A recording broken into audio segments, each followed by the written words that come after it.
This is the BBC. This podcast is supported by advertising outside the UK. Hey, I'm Ryan Reynolds. Recently, I asked Mint Mobile's legal team if big wireless companies are allowed to raise prices due to inflation. They said yes. And then when I asked if raising prices technically violates those onerous two-year contracts, they said, "What the f*** are you talking about, you insane Hollywood ass f-?" So to recap, we're cutting the price of Mint Unlimited from $30 a month to just $15 a month. Give it a try at mintmobile.com/switch. $45 up front for 3 months plus taxes and fees. Promo rate for new customers for limited time. Unlimited more than 40 gigabytes per month. Slows full terms at mintmobile.com. BBC Sounds. Music, radio, podcasts.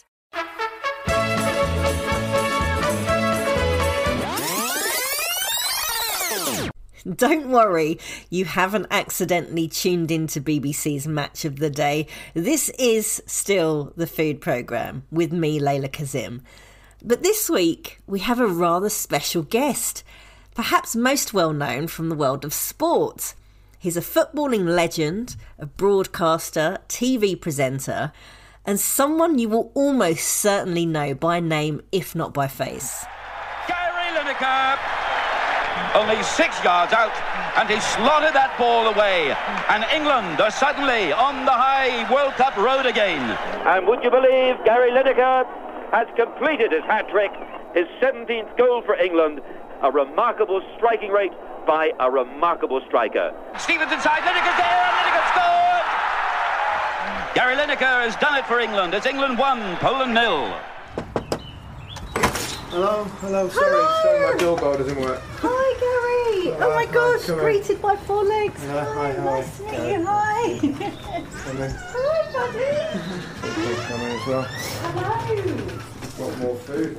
How are you? In this programme, you may be surprised to hear we are exploring the food world of Gary Lineker. We're in his house in Barnes in West London because I'd heard on the grapevine that these days Gary has swapped studs for stoves, pitches for pans, and, well, you get the idea. In any case, what makes this story so remarkable is that this kitchen awakening is in fact extremely recent. What I'm going to cook for you today, it smells great. Oh, God, is a dish that was my favourite when I was at Barcelona. Uh-huh. So I loved it. It's called gambas al ajillo, which is prawns and garlic. And there's a lot of garlic. I can smell it. It smells great.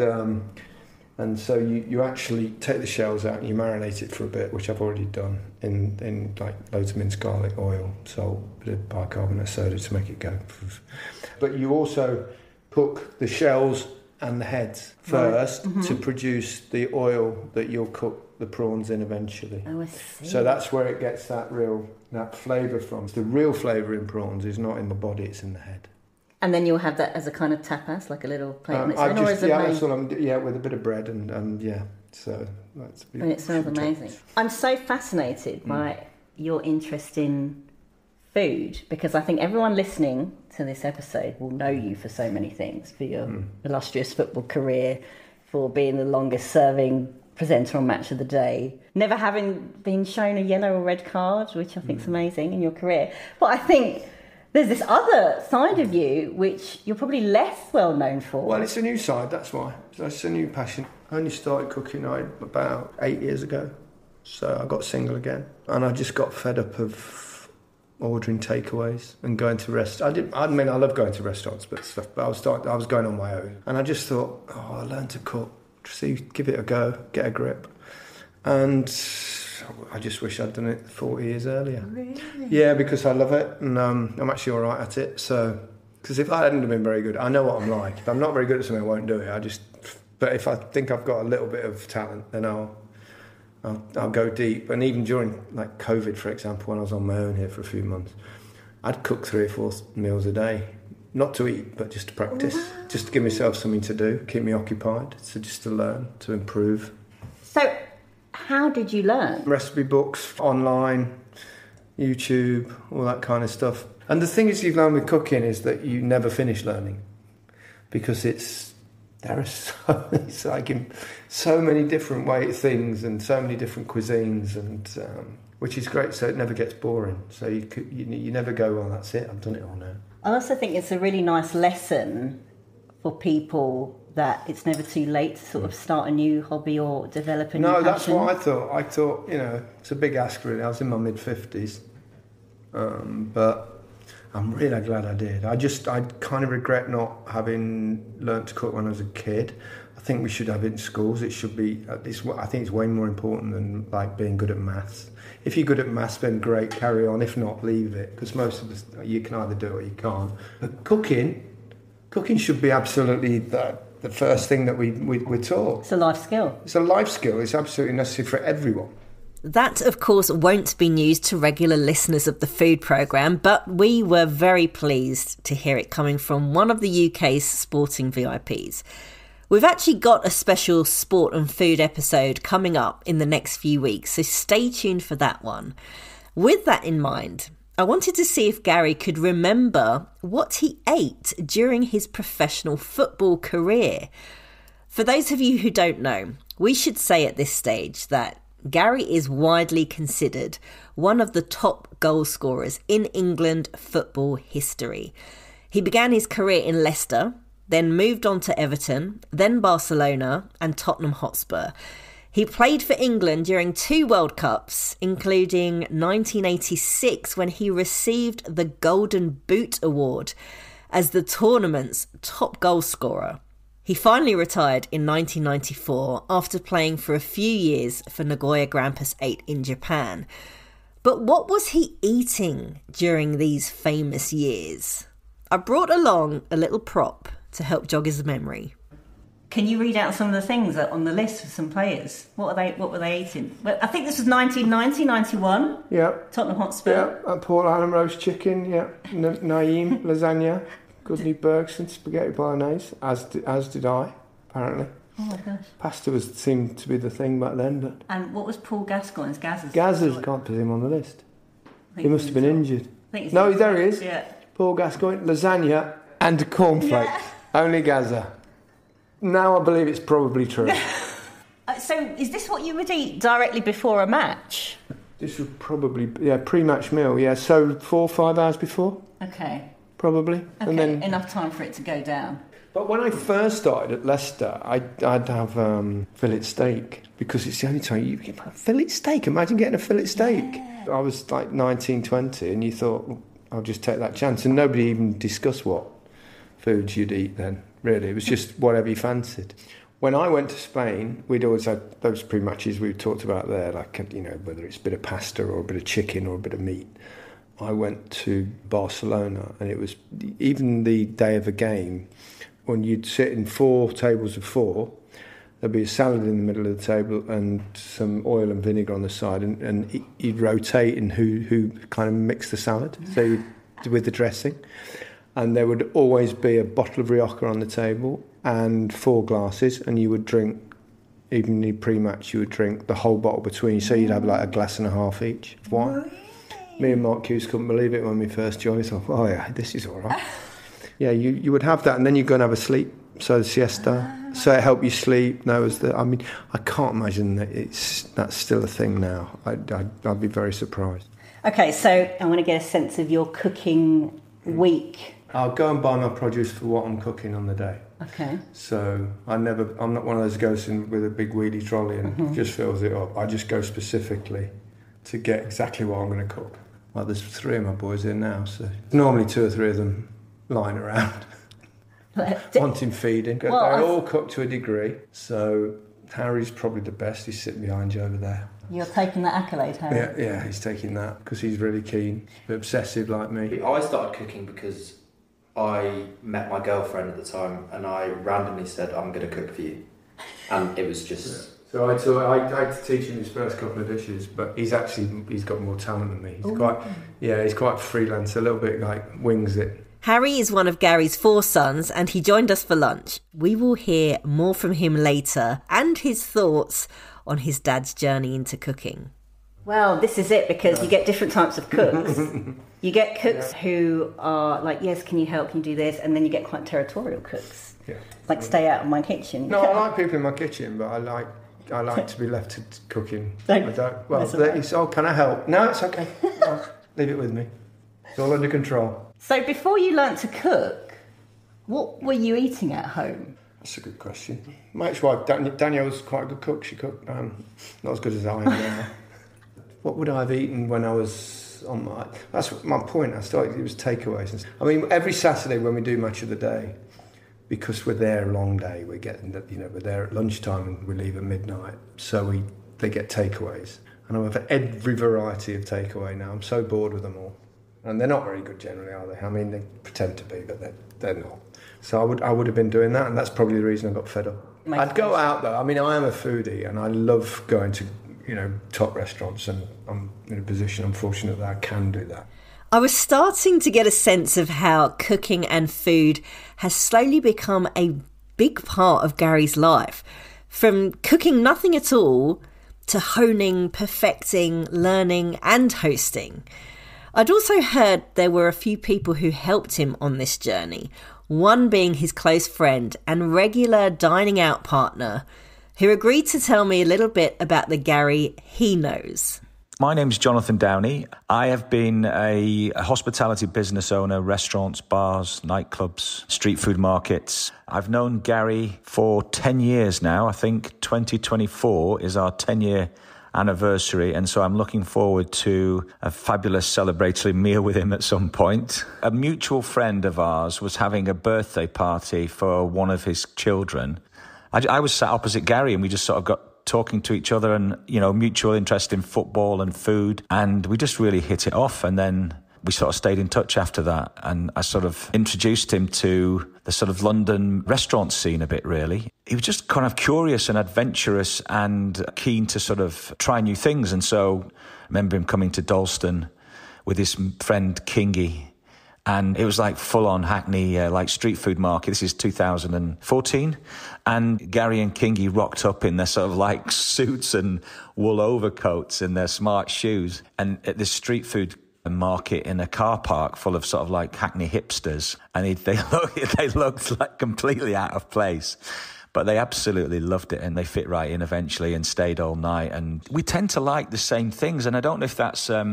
we've eaten out so many times together. I mean, it might even be close to 1,000 meals out by now. He'll always order the burrata. It's like a running joke.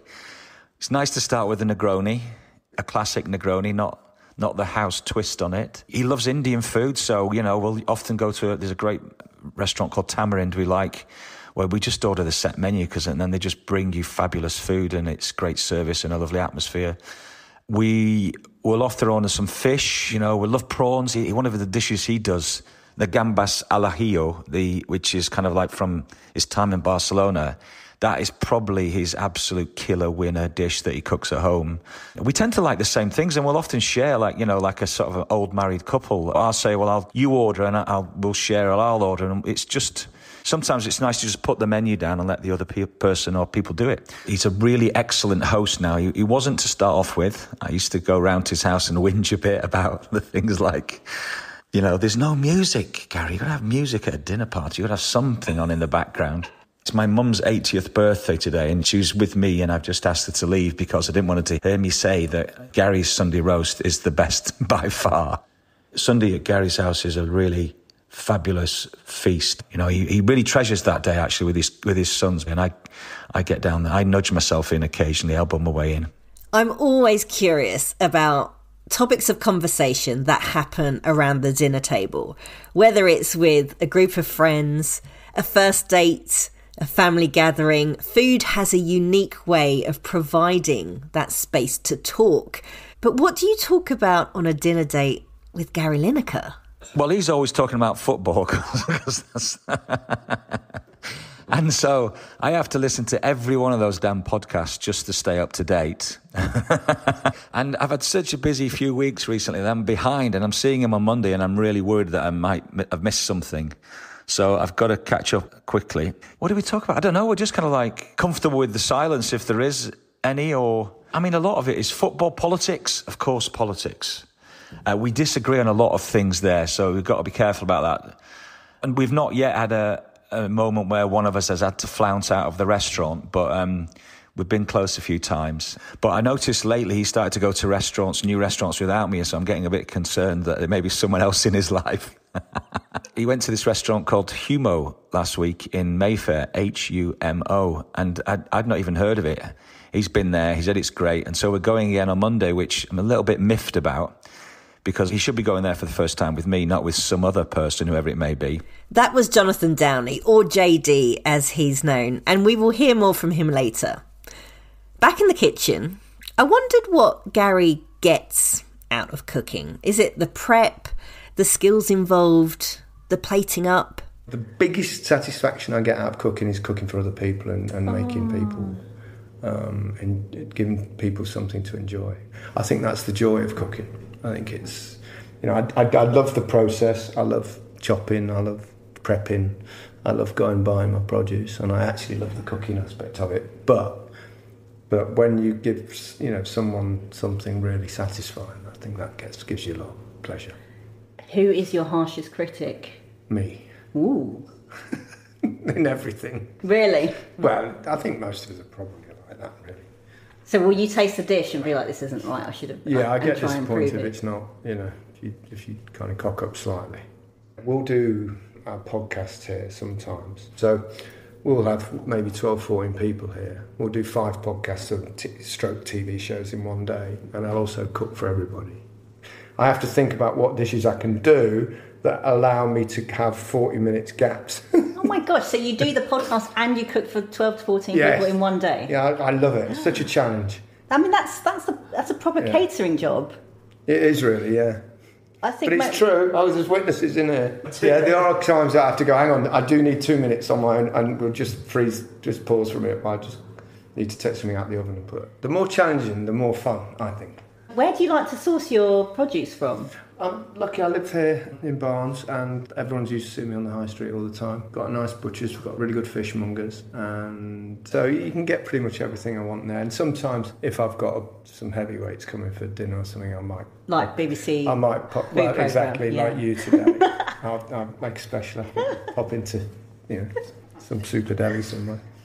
Okay, I just feel like we need to see you in action now, Gary. Oh, really? Yeah, I would love to, okay. Because also these beautiful looking prawns. All right, well, yeah, I've been marinating this. The thing about this dish, because it's gambas ajillo, you've got those nice kind of just bashed garlic in there with the shells and the heads of the prawns with some chilli flakes, a bit of spice to this, and loads of olive oil. Within the marinade, there's also olive oil and salt, pepper and garlic, and that's been going for like 20 minutes, half an hour. Wonderful. And then, so the next bit we do really will be to get these going, the heads.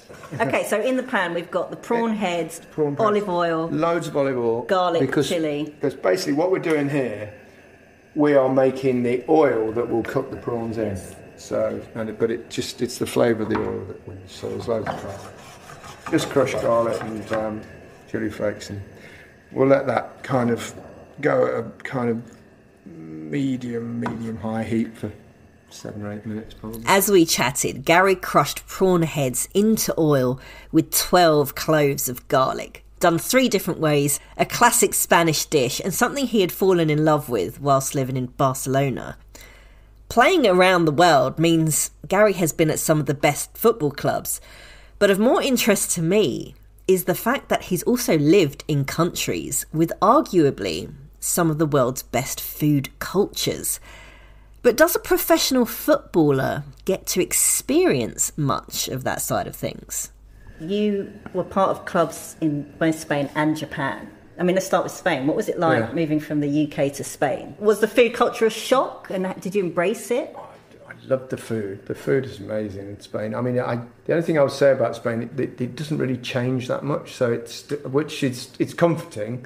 Whereas probably when I went to Spain, food wasn't very good in the UK. But now the food in the UK is I think, the best cuisine in the world now, because it's so varied. We're so diverse in this country. You get the best of everything. But in Japan, when you live there, you go to one restaurant that is just for sushi, and then you'll go to one restaurant that just does tempura, and then a meat specialist. So they specialise.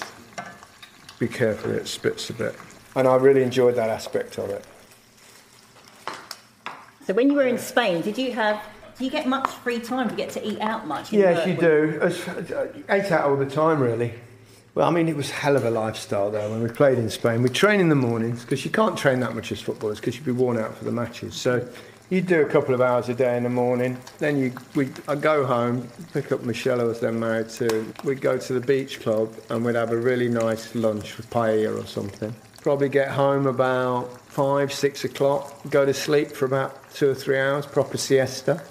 We'd go out to dinner about 10 and then get home about 1 o'clock in the morning. So you'd split your sleep, really. It's quite civilised, I think. See what I'm doing here, you see the heads? Yeah. The juiciest is the flavour from the heads, so you just smash them down. Squeeze them all out in there. Yeah, I love to suck the prawn heads when I've eaten a whole prawn. You say that to all the boys. Sorry. You asked for that. Definitely had to keep that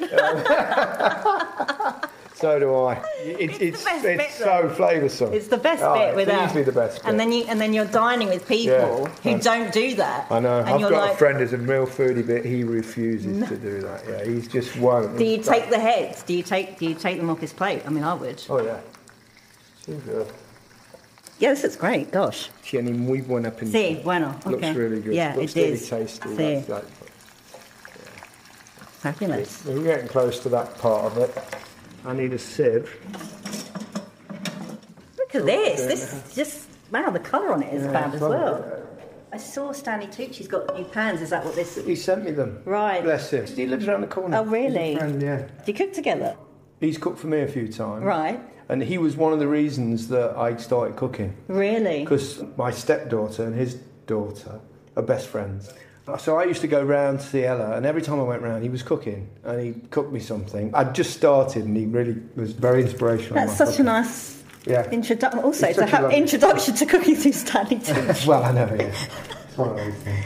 Mm-hmm. You do still enjoy restaurants. Do you have favourite places? Best Italian, I'll go Luca, which is kind of Clerkenwell way, and then high-end Mexican called Col, which is fabulous. My little local restaurant here, I've got to give Riva a mention, which is famously old-school Italian, brilliant place, Andrea's place. I love restaurants where you can see them doing their stuff. Great restaurants are so good. They are. It's a treat.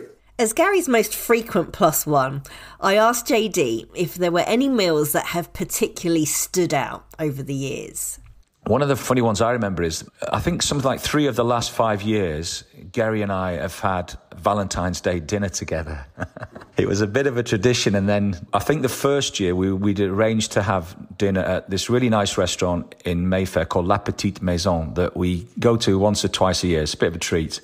A really special restaurant. And I mean, this is the first time and only time I've ever been late for a meal. And he said, he was texting me. I said, I'm going to be half an hour late. He was texting me saying, the restaurant is full. They've taken out all of the 4 tops and 6 tops. Every table in here is a 2 top. And the only empty seat is your one. And everyone's looking at me wondering who's going to join me. And so they're all wondering if he'd been stood up. And you can imagine the people who recognised him would have been wondering, oh, who's his date going to be? Who's this mystery female? And then I wander into, great disappointment. But we had a nice meal. Yeah, it does. He gets recognised a lot, but people are really polite and courteous. They're really sort of respectful. He very rarely gets recognised in a hassle sort of way. And I mean, he'll admit it. He loves being recognised anyway. He loves being called a legend. That's his favourite word. He gets called a Spurs legend, an England legend, just a legend. I mean, when he gets called a legend, that really annoys me. But other than that, I think he qualifies as a Spurs and an England legend. I'm worried lately, certainly last year, that he was kind of drifting into sort of national treasure territory, which is, an aberration to me. But we'll see. That's a big plus in the person, that he is feet on the ground, humble, doesn't get carried away with himself, doesn't need all the flash trappings of, a successful life. He's not a caviar and sort of truffled person, doesn't drink champagne. We occasionally have a big bottle of really good red wine if something's happened, if we're celebrating a birthday or I'm celebrating a new restaurant license. No, I think one of the good things about him is his sort of steadiness and consistency. He's a reliable goal scorer and he's a reliable friend. I mean, and I think he enjoys his independence and that freedom you get. And he keeps himself active and out there. You know, he's out there trying new restaurants and new cuisines and kind of constantly learning and improving, really. And I think that's kind of been a mantra for him throughout his life when he moved from being a footballer to a broadcaster. And it's the same with his cooking, I think. Prawns are in. The prawns are in. So a little bit of red wine vinegar has just been added, and then that's it. Turn it off. Look at that, eh? Look at that. Look at that. Right, everything quick. I should have done more. I never thought. I didn't. Let's try it. Oh my God. There you go. How's it? It's good. Chewy garlic. It's lovely.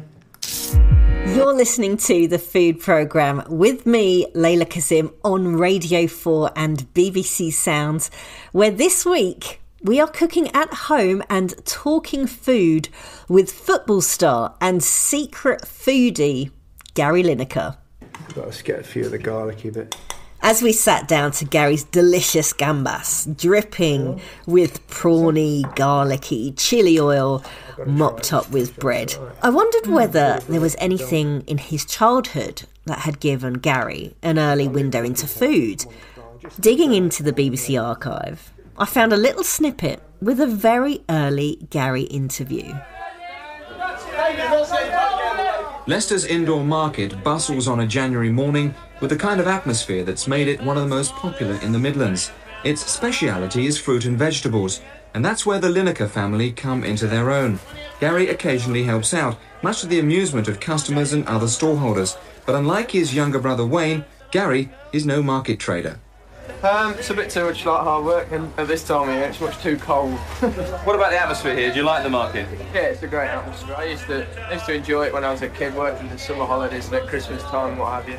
It's a bit special, Leicester Market. I think it's supposed to be the biggest outdoor market in Europe.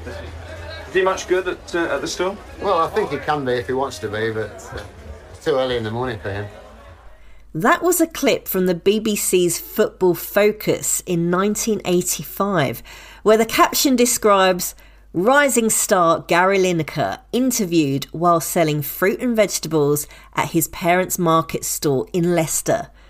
I wondered what he remembered from that time. I'd like to talk a bit about your upbringing, because you come from a lineage of market traders. Yeah, I used to help out in the summer holidays or maybe at Christmas when he's really busy. I think it was one of the motivations to be a footballer, though, because it's such hard work, standing out there all day in the cold as well. It wasn't something I ever, really enjoyed. We ate quite well because we used to eat a lot of fish, because the fruit market was also next to the fish market. So I think on every Friday he'd do a thing where he'd swap with one of his fishmonger friends. He'd do him a big basket of fruit and he'd get a piece of halibut or something like that. So from that, even though I was, kind of working class background in Leicester, we did eat reasonably well because of kind of the fact that they would swap and share with meat and, swap people for their fruit. So it's quite good. Do you think at that young age you had an appreciation of what was good, sort of fresh, wholesome food?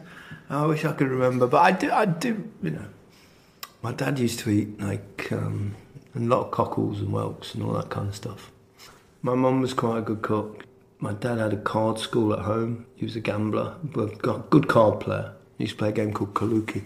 They used to play that at the house, and they'd start early evening and often play right through, and I'd get it up for school the next morning, they'd still be playing. And my mum used to cook for everyone. She'd do spaghetti bolognese and sandwiches and all sorts of things. So maybe that's why you were choosing spaghetti bolognese as your pre-match meal? Possibly, which would have been stupid because it wouldn't have been as good as my mother's. No, it never is. Knowing me and how superstitious I was, I'd probably changed it if I hadn't scored for a few games. No, my dad wouldn't cook. I said I've never cooked anything until 8-9 years ago. No. Sorry, Gary, but that isn't quite true. In our research, we came across, amongst the goal montages and sports reports, an intriguing clip from 2010 when charity fundraiser Sport Relief did MasterChef. I've been cooking now for about 24 hours. You three may be experts in your field, but today you have to prove to Greg and I that you can truly cook. We are going to give you 45 minutes. Gentlemen, good luck. But the challenge couldn't be bigger for these three football gods. They have never cooked before. Gary hopes to score with his steak and chips with vine tomatoes and a béarnaise sauce. Gary, you're smiling. Is that when you're happy? No, means I'm nervous. I smile when I'm nervous. Oh dear.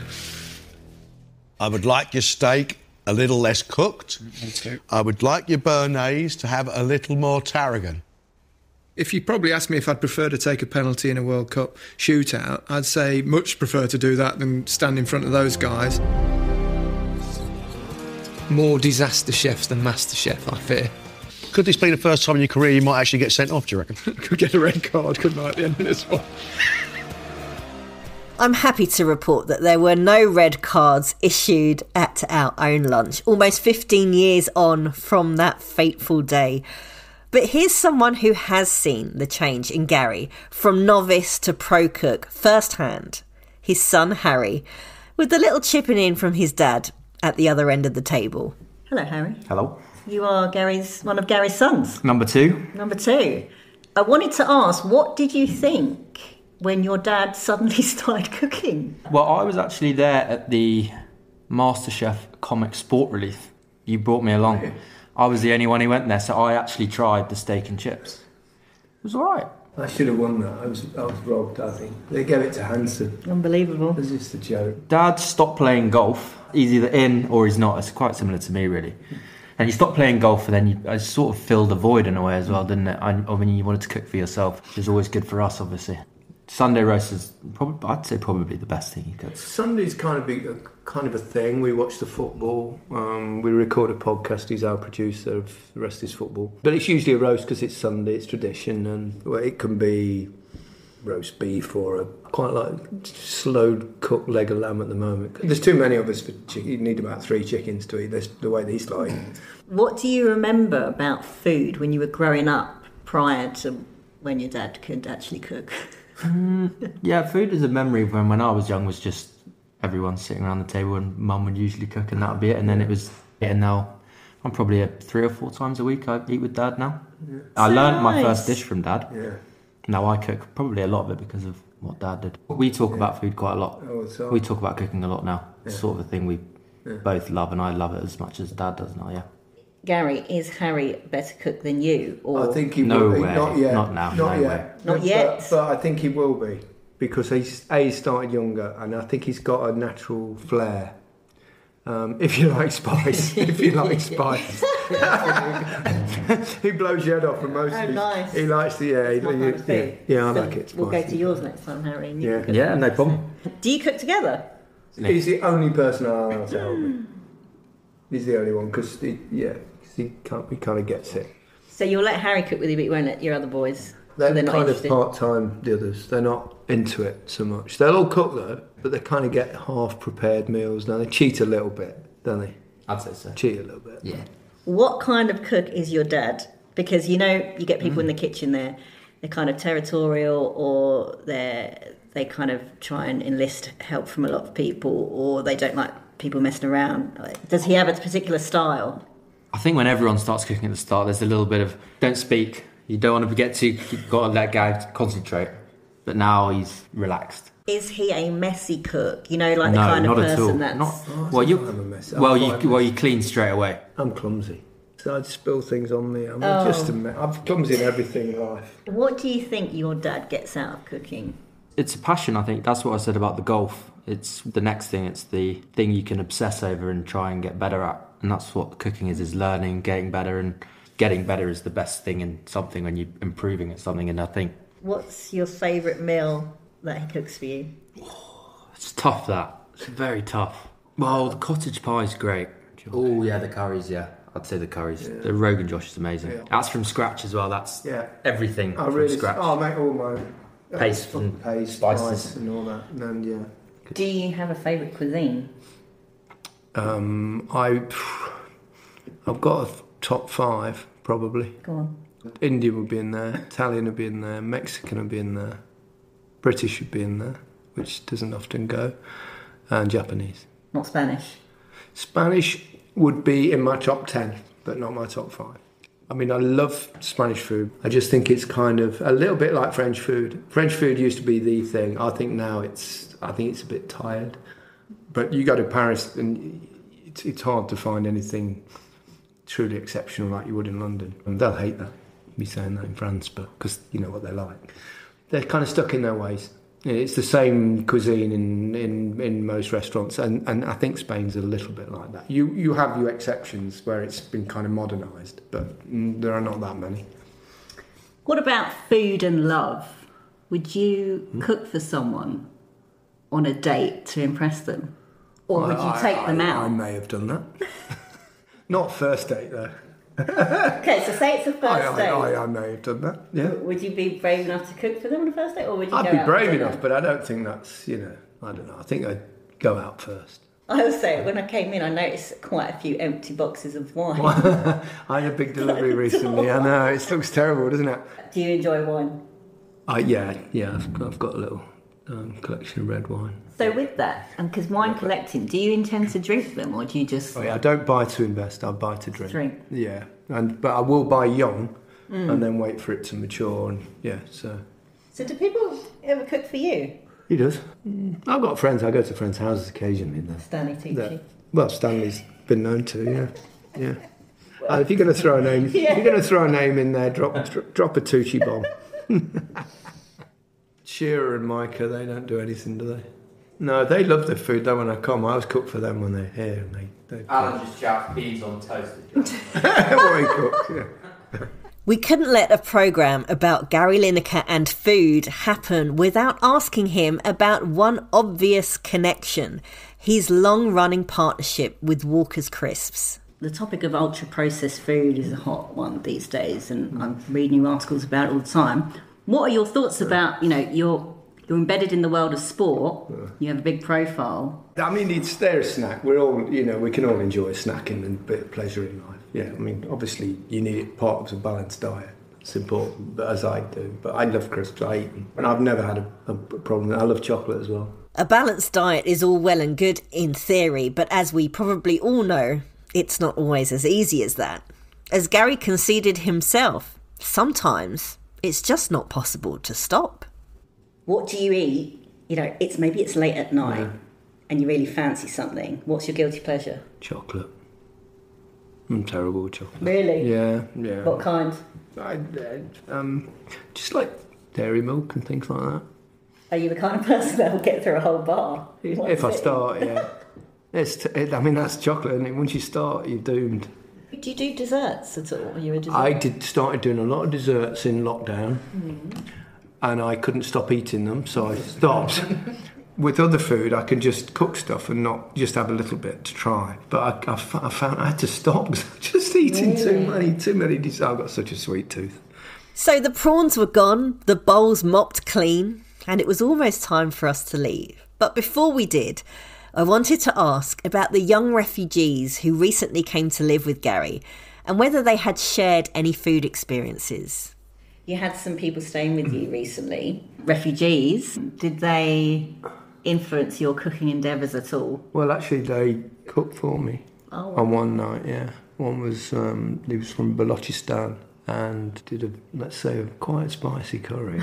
And I cooked for them most nights. They were great, actually. A really good experience, particularly for my lads, because, they've had a comfortable upbringing, shall we say. To hear stories of people that have had it a whole lot different, shall we say, was, I think, for perspective terms, it was really important. I was getting loads of nonsense online, as I do occasionally, for standing up for people, for refugees. Somebody underneath posted a link to the charity Refugees at Home. He said, Gary, you might be interested in this. So I looked at it, and it was housing people who are, either on a permanent basis, semi-permanent basis, or on almost like a foster service. I travel a lot, with my job and stuff. So I thought maybe I could do that. But it was, I think really, really positive experience. Okay, I'm sure you've been asked this before, but it's a good question to ask someone who loves food. What would be your final meal? Oh, well, it's probably quite close. Gary. Oh, well, I don't know. You don't know. I'm getting old a bit. I don't know. Oh, my God. Beautiful. What is it, dog? Beautiful. What is it, Philbert? It's sad. It's Because talking about my last meal, he's going, no, you're not going yet, are you, Dad? What's his name again? Filbert. Filbert. Where did you get him from? He's from LA. I was on holiday there about almost 2 years ago now. And he was only a pup. He was only a few months old. And he was jumping all over me. And 3 Negronis later, I'll have him. So you brought him from LA? There were quite a lot of paperwork and stuff we had to do. But I said to the boys, obviously I'm moving around, I need a bit of help with him. It depends on my mood, which probably wouldn't be very good if I knew it was going to be my last meal. So I think I'd start with my nice little tomato gnocchi bake thing, which is really nice. It'd either be a curry or maybe even a really good crispy paella with a nice rioja and then it could be anything for pudding with me. Could be treacle sponge and custard. So are you an old school pudding? I'm old school person? pudding, yeah. Custard. Yeah. I love custard. My final question might seem a little far-fetched to any football fans listening, but in the interests of the food programme journalism, it had to be done. And the answer was probably quite predictable. Which is better? You've made an incredible meal that has absolutely delighted your guests, and they say, wow, this is one of the best things I've ever eaten. Or scoring a winning goal. Oh, scoring a winning goal. Yeah. Come on. I mean, lots of people can cook a really nice meal. Not many people can score an important goal. The one thing you can't get is that feeling of scoring a big goal or winning a big game. Can't even imagine it. No, it's great. It's amazing. You don't get that in any other walk of life, any other thing. Not just cooking, but anything. Nothing compares to it. Do you miss it? No, I don't miss it. It's a strange thing. I loved it. And you say you miss that feeling, but the reason the feeling was so amazing was because you never knew if it would ever happen again anyway. And that's always the case. In fact, one thing that does come close to scoring a goal, but it doesn't really, I'm joking, which has happened on occasions, like someone like Gordon Ramsay goes, that looks great. And it's maybe one of his recipes. There's quite a few chefs that I follow and they follow back. And then, coming from you, yeah. A little DM. Really? That excites me. Come on. From scoring to stirring, World Cups to world cuisines, it's clear Gary's perfectionist nature is now being applied most enthusiastically in his kitchen. A lesson, perhaps, that it's never too late to find the joy in cooking for others or for yourself and coming together around food. The food programme was presented by me, Leyla Kazim, and produced by Nina Pullman for BBC Audio in Bristol.